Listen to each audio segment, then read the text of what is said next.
अस्सलाम वालेकुम। आवाज़ तमन्ना ज़फ़र। तबसरा नवेसी कैसे की जाए?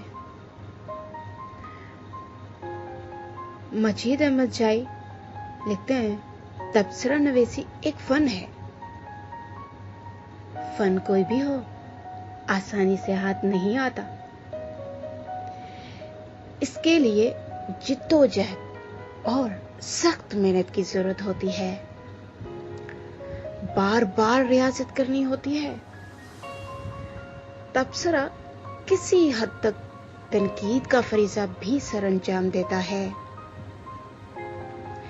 तबसरा की कई अक़साम हैं, मसलन इंसानी अज़ा पर, जानवरों पर, परिंदों पर, माहौल पर, मौसम पर वगैरह वगैरह। इस तरह फ़हरिस्त बनाते जाएं, लेकिन हम यहाँ तबसरा कुतुब नवेसी की बात करते हैं।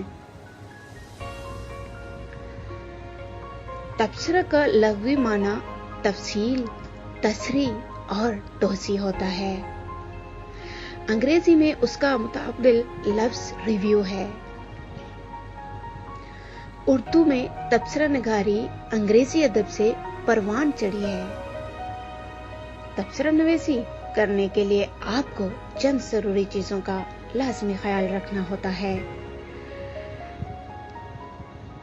अव्वल, अगर आप तबसरा करना चाहते हैं तो उसके लिए सबसे पहले अपने ज़ौक़ मुताला को वसअत देनी होगी। वैसे भी तबसरा करने के लिए पढ़ना तो होता ही है।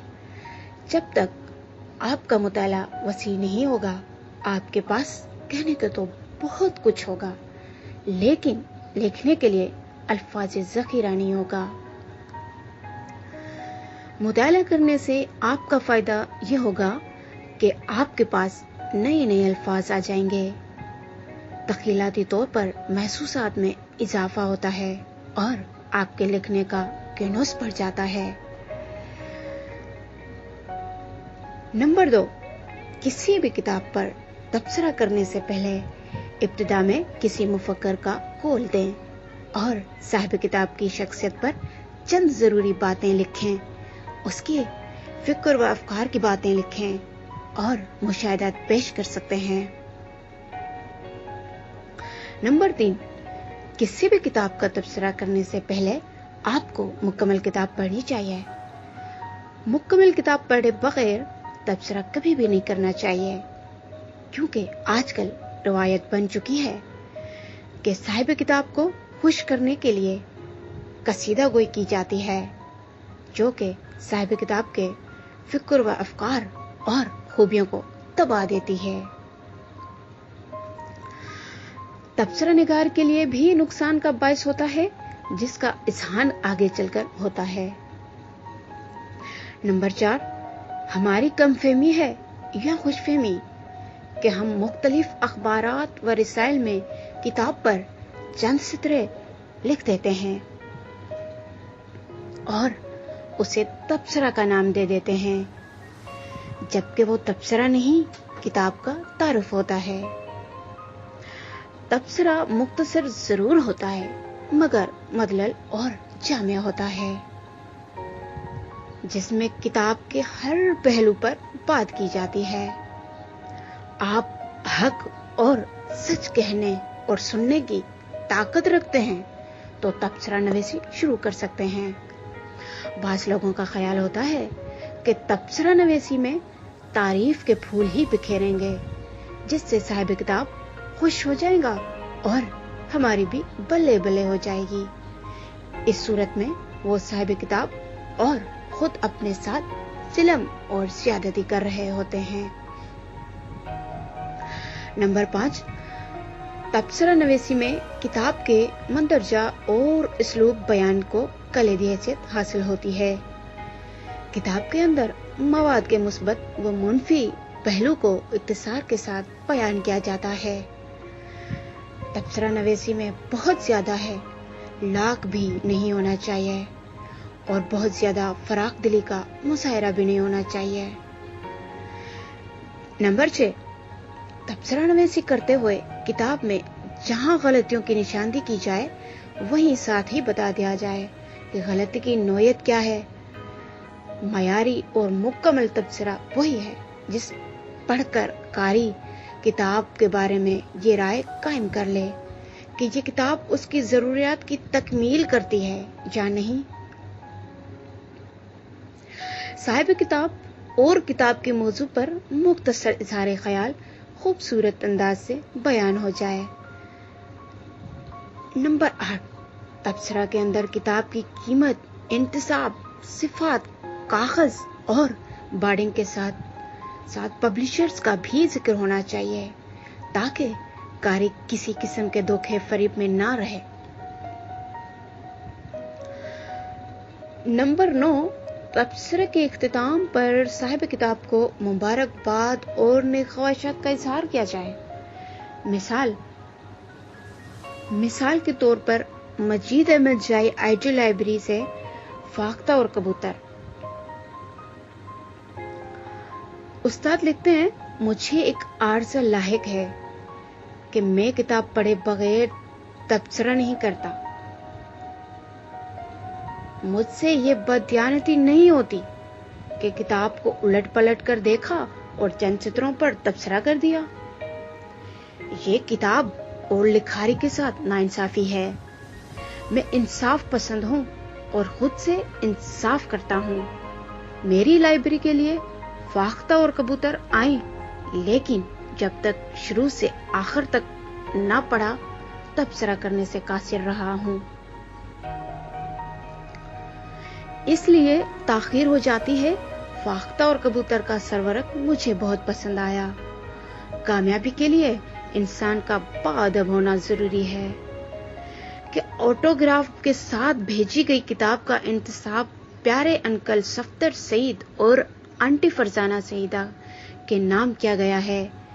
किताब में 17 कहानियां हैं।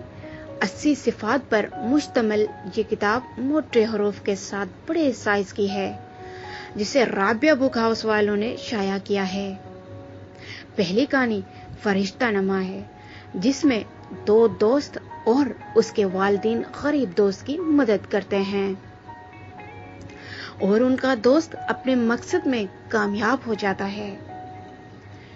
फाख्ता और कबूतर सरवरक कहानी है। ज़ाती तौर पर मुझे ये कहानी बहुत पसंद आई है, जिसमें भी फाख्ता अपने दोस्त ट्रामी कबूतर से बदगुमान हो जाती है और मुश्किल वक्त में साथी को छोड़ देती है।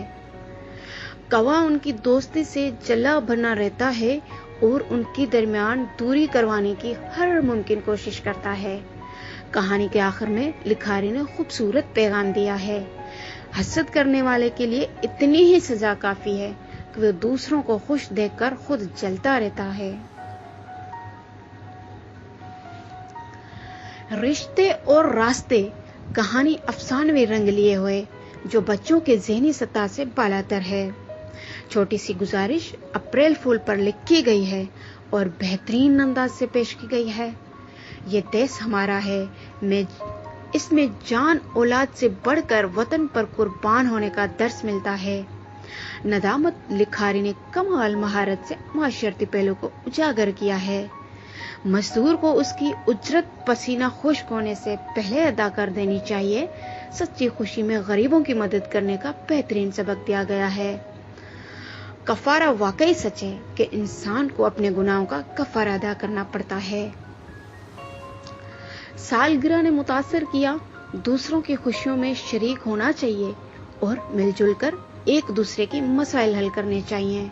यूं भी होता है, बड़ी दर्दनाक कहानी है। मौजूदा मुआशरे की अक्कासी कहानी है जिसमें मुआशरे की बेहसी वाज़ेह की गई है। फैसला, दुनिया में कोई शय बेकार बनाकर नहीं भेजी गई, हर कोई एक दूसरे के लिए लाजिम व मलजूम है। इसी तरह हाजिरी, दोस्ती ऐसा नाता, ऐसे भी हैं लोग बेरुखी और हमदर्दी। सबक आमूज कहानियां हैं। इस किताब में आखिर कहानी हम और हमारे कारनामे मज़ाहिया है। पूरी किताब में वाहिद मज़ाहिया कहानी दी गई है, लेकिन इसमें बेहतरीन सबक दिया गया है कि ऐसा काम नहीं करना चाहिए जिसमें कोई तजुर्बा ना हो और शराकतदारी भी नुकसान देती है। किताब में خال خال کمپوزنگ کی غلطیاں ہیں۔ مجموعی طور پر کتاب بچوں کے لیے اخلاقی اصلاحی رنگ لیے ہوئے ہیں اور معصوم ننھے پھولوں کے ذہنوں کی آبیہ پاری کرتے نظر آتی ہے۔ کتاب کا اسلوب سادہ ہے اور تصور عباس سہو نے کمال مہارت سے بچوں کے ذہنوں کے مطابق کہانیاں بنی ہیں۔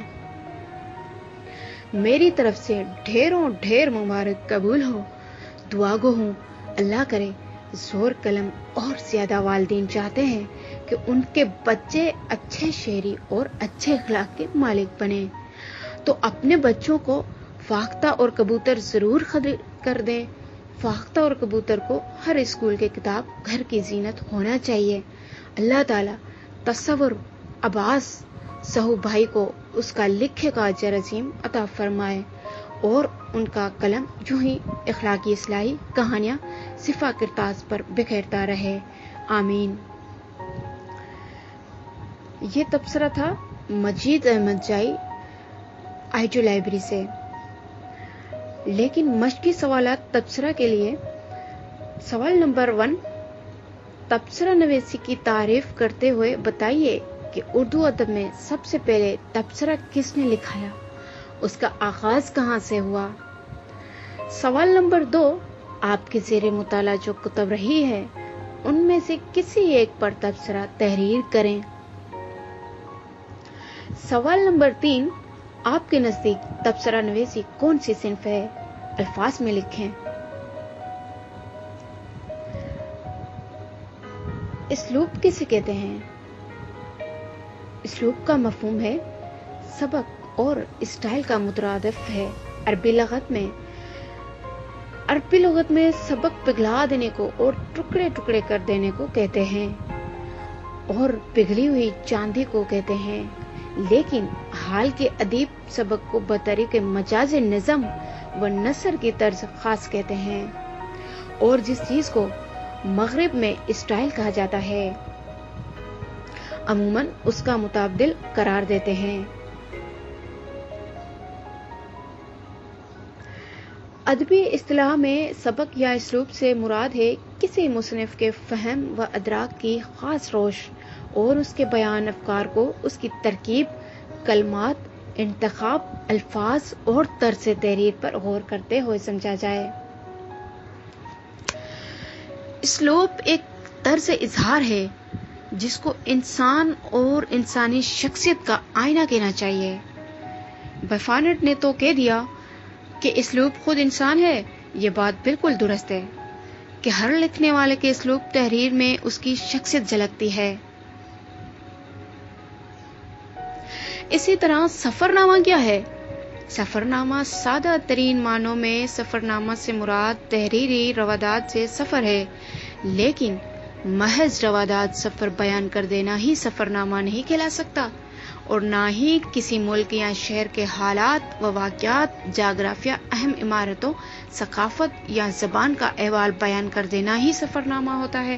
نہیں، روادات سفر کو کوئی بھی مسافر لکھ سکتا ہے، لیکن سفرنامہ وہی تحریر کر سکتا ہے جو سفرنامے کی فنی باریکیوں اور ضروریات سے بھی آگاہ ہو۔ حقیقت، علم اور تخیل کی آمیزش کو کسی بھی سفرنامے کی روح قرار دیا جا سکتا ہے۔ کوئی بھی اچھوتی کہانی سفرنامے کو جنم بخشتی ہے، بلکہ یوں کہنا چاہیے کہ سفرنامے کی کوکھ سے کہانیاں جنم لیتی ہیں۔ یہ کہانیاں سفرنامہ نگار دریافت نہیں کرتا، بلکہ قاری اپنے چشم تخیل میں ان کہانیوں کو وقوع پذیر کرتا ہے۔ سفرنامے دو طرح کے ہوتے ہیں، غایتی سفرنامے اور تخلیقی سفرنامے۔ داستان کسے کہتے ہیں؟ داستان انسان کو ہمیشہ سے کہانی سننے یا سنانے سے دلچسپی رہی ہے، اسی لیے دنیا کی ہر زبان میں داستان گوئی کا رواج قدیم زمانوں سے چلا آ رہا ہے۔ داستان ایک ایسی صنف ہے جس میں تخیل کی کار فرمائی ہوتی ہے، مافوق الفطرت واقعات اور کردار تخلیق کیے جاتے ہیں اور ماہر العقل باتوں سے قصے کو دلچسپ بنایا جاتا ہے۔ افسانہ کیا ہوتا ہے؟ افسانے کی اقسام کتنی ہیں؟ آئیے ہم بتاتے ہیں۔ افسانہ یہ ایک ایسی صنف ہے جس میں زندگی کا کوئی ایک پہلو या वाक्य बयान किया जाता है जिसे एक निशिस्त में पढ़ा जा सकता है, अफसाने में प्लाट और वहदत तासर को भी जरूरी समझा जाता है। अफसाना किसी एक किरदार पर भी लिखा जा सकता है और उसमें बहुत से किरदार भी हो सकते हैं। अफसाने दो तरह के होते हैं, अलामती अफसाने और तजरीदी अफसाने। अब तजरीदी अफसाने कैसे होते हैं? कोई ऐसा फन पारा जिसका मकसद किसी मखसूस तस्वर या जज्बे की तरफ इशारा करना हो, लेकिन इजहार के लिए मरहुजा अशिया या इशारों का इस्तेमाल न किया गया हो। एक ऐसा अफसाना जो अपने इसलूब और तकनीक में गैर रिवायती होता है। अलामती अफसाना ऐसा अफसाना है जिसमें इशारा, निशान, सुराख, महर और मालिक की तरफ से शनाख्त का इजहार किया जाए। अदबी इस्तिलाह में जब किसी शय या हकीकत को किसी मजाजी मफहूम या लफ्ज में जाहिर किया जाए, मिसाल के तौर पर अल्लामा इकबाल के कलाम में हमें कई ऐसे अल्फाज मिलते हैं जो किसी दूसरी शय, हकीकत या मफहूम के लिए इस्तेमाल में होते हैं। इकबाल ने अपने कलाम में शाहीन को मर्द मोमिन की अलामत बनाकर पेश किया है और लाला की अलामत मिल्लत इस्लामिया के लिए इस्तेमाल की है। अलामत एक ऐसे वसफ का नाम है जिसके तहत हम बातनी हकीकत की जानिब किसी एक लफ्ज या एक से ज्यादा अल्फाज के जरिए इशारा कर सकते हैं। हम किसी खास सूरत, हाल या किरदार के मुतालिक कुछ तासरात जमा करते हैं जो हमें इंबिसात, फख्र, वास्तेजाब के मिले जुले जज्बात के साथ किसी हकीकत की फहम से हम किनार कर देते हैं। अलामत के लिए, या यूं कहिए कि अलामत निगारी के लिए जबरदस्त तख्लील की जरूरत होती है, इसलिए कि हमें अशिया, मनाजर और किरदारों की असल माहियत को गहराई में जाकर समझना होता है ताकि अलामत की तश्कील हो सके। किसी भी सूरत हाल, किरदार और मुकाले को अलामत के पर्दे में वाज़ेह किया जाता है। नावल किसे कहते हैं? नावल एक ऐसे तवील नसरी किस्से का नाम है जिसमें जिंदगी के हकीकी वाक़यात, मसाइल और मामलात का बयान होता है। उसके किरदार भी हकीकी होने चाहिए ताकि हमें ये महसूस कर सकें कि उनके हमरा इतराफ से लिया गया है और उनके जज्बात व एहसासात हकीकी इंसानी जज्बात व एहसासात हैं। उसमें एक प्लाट का होना जरूरी है ताकि उसकी एक ऐसी हैबियत नजर आए कि उसे दूसरे किसी नसरी सिन्फ से अलहदा रखकर जांचा और परखा जा सके। नावल किसी एक या एक से ज्यादा अहद की जिंदगी की दस्तावेज होता है। एक अच्छे नावल में रफ़त ख्याल और जिंदगी की बसीरत की जरूरत होती है। नावल मुसलसल किस्से का नाम है, उसमें एक से ज्यादा अहद सांस लेते नजर आते हैं। ये एक ऐसी बयाना नसर है जिसमें असल जिंदगी की पेशकश मौजूदा होती है। नावल जिंदगी के बड़े मसाइल से नबरत आजमा होता है जिनमें हयात व ममात के मसाइल, जबर व इस्तेहसाल, वक्त का जबर, तारीख का जबर, समाजी, सियासी, मुआशरती, इक्तिसादी व सकाफती जबर शामिल हैं। नावल एक बड़ी सिन्फ अदब है। अफसाने के बरअक्स उसका कैनवस वसी होता है। हम यूं भी कह सकते हैं कि नावल में एक से कई ज्यादा अफसाने पहना होते हैं। कहानी क्या होता है? कहानी क्या होती है और कैसे लिखी जाए? कहानी एक ऐसी तहरीर होती है जिसमें किसी अच्छे या बुरे वाकया या वाकयात का जिक्र हो। एक जिंदगी या कई जिंदगियों के साथ जुड़े कई वाकयात को बयान अंदाज में सिफाह करताज पर बिखेराना होता है जिसमें दिलचस्पी, तारीख, तहजीब व तमदन, सकाफत व कल्चर हो। मसलन एक शख्सियत या एक जिंदगी का रहन सहन क्या है, जहाँ रहता है उसके इर्द गिर्द का माहौल कैसा है, किस माशरे का हिस्सा है। कहानी में जो किरदार आप शामिल करते हैं उनका लब व लहजा, माहौल और काम को मद्देनजर रखना जरूरी होता है। अपने किरदारों से अपने जो मुकालमे डायलॉग कहलवाने हैं वो उसी माहौल, माशरे के अकास ही होने हों। उसके लिए आपका गहरा मुशाहिदा और मुताला काम आता है। कहानी इंसान के साथ जुड़ी है। इंसान और कहानी बराबर तगीरात से गुजर रहे हैं। داستان کی صورت میں کہانی نے جنم لیا، ناول لایا اور آخر میں افسانہ۔ یہ سفر جاری و ساری ہے اور نت نئے تجربات ہو رہے ہیں۔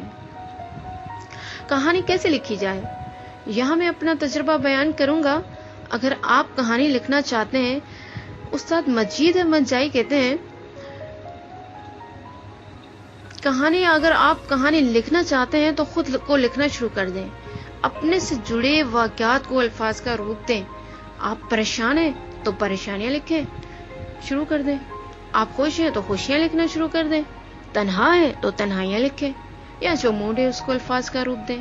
یہ مت سوچیے کہ کیسے لکھی جائے، لوگ کیا کہیں گے۔ اگر یہ باتیں آپ نے سوچنے لگ جائیں گے تو آپ کچھ بھی نہیں لکھ سکتے۔ اپنی برائیاں لکھیں، اپنی خوبیاں لکھیں اور خوب لکھیں، خامیاں بھی لکھیں، اپنے سے جڑے لوگوں کی مثبت و منفی پہلو لکھیں۔ کہانی لکھنے کے لیے آپ کے پاس بہترین الفاظ کا ذخیرہ ہونا ضروری ہے، اور یہ ذخیرہ وسیع مطالعہ سے ہوگا۔ مشاہدات کو قلم کی زبان سے صفحہ کرتاس پر بکھیریں، عنوان دیں، لکھیں یا بلا عنوان لکھنا شروع کر دیں۔ عنوان دے کر لکھیں گے تو آپ پابند ہوں گے، اسی عنوان کے اندر رہ کر لکھنا ہے، اور بلا عنوان لکھیں گے تو اس سے بھی زیادہ شاندار اور جاندار تحریر سامنے آئے گی۔ جس زمانے کی کہانی لکھ رہے ہیں، کرداروں کو اسی زمانے میں رکھیں۔ کہانی لکھنے کے دوران آپ کے کردار آپ کے قلم کا رخ موڑ سکتے ہیں، نئے نئے واقعات تخیلاتی طور پر آ جاتے ہیں۔ آپ اپنے قلم کو آزادی دیں اور جو تخیل کی سرزمین پر ابھرتا ہے اسے لکھتے چلے جائیں۔ جب ایک تحریر لکھ لیں، اسے کچھ دنوں کے لیے رکھ دیں، چند دنوں کے بعد اسے پڑھیں، آپ دیکھیں گے کہ اس میں بہت سی تبدیلیاں کی جا سکتی ہیں۔ آپ تبدیلیاں کریں، یہ عمل چند بار دوہرا لیں، آخر میں آپ کو تحریر کو بہترین عنوان دے سکتے ہیں۔ تحریر میں انجام چونکا دینے والا ہو، آخری پیرا میں آخری جملے انجام دیں۔ اپنی کہانی لکھیں، جگ بیتی لکھیں، معاشرے میں اخلاقی اصلاحی کہانیاں تلاش کریں، حقیقت نگاری کریں، جو دیکھیں وہی لکھیں، کہانی کے ساتھ دھوکہ نہ کریں، منظر نگاری کریں، تشبیہات استعارات سے کام لیں، مشق جاری رکھیں، اور آپ دیکھیں گے کچھ عرصے بعد آپ کی تحریروں میں چاشنی و لطف ہوگی، جسے آپ خود پسند کرنے لگیں گے۔ کہانی شائع کروانے کے لیے پریشان نہ ہو۔ بہترین کہانی کے اندر کشش ہوتی ہے، وہ اپنی جگہ خود بنا لیتی ہے۔ اپنا کام کریں، دوسروں کی طرف ہرگز نہ دیکھیں، بس مطالعہ کریں اور لکھتے چلے جائیں۔ مشقی سوالات کیا ہوتے ہیں؟ سوال نمبر اول، اپنے من پسند ناول کے صفحہ نمبر 77 کا دوسرا پیرا لکھیں۔ سوال نمبر 2، اپنے الفاظ میں کہانی لکھیں تاکہ ہم آپ کے اسلوب سے واقف ہو جائیں۔ سوال نمبر 3، کہانی، داستان، ناول، تذکرہ اور سفر نامے کی تعریف میں اپنے الفاظ میں لکھیں۔ سوال نمبر 4، 10 افسانہ نگاروں کے نام لکھیں جو آپ کو پسند ہو، آپ پسندیدہ کی وجہ تحریر بھی کریں۔ سوال نمبر 5، آپ کسی بھی قسم کے ناول پڑھنا پسند کرتے ہیں، مصنفین کے ناموں کے ساتھ ناولز کے نام لکھیں۔ بہت شکریہ۔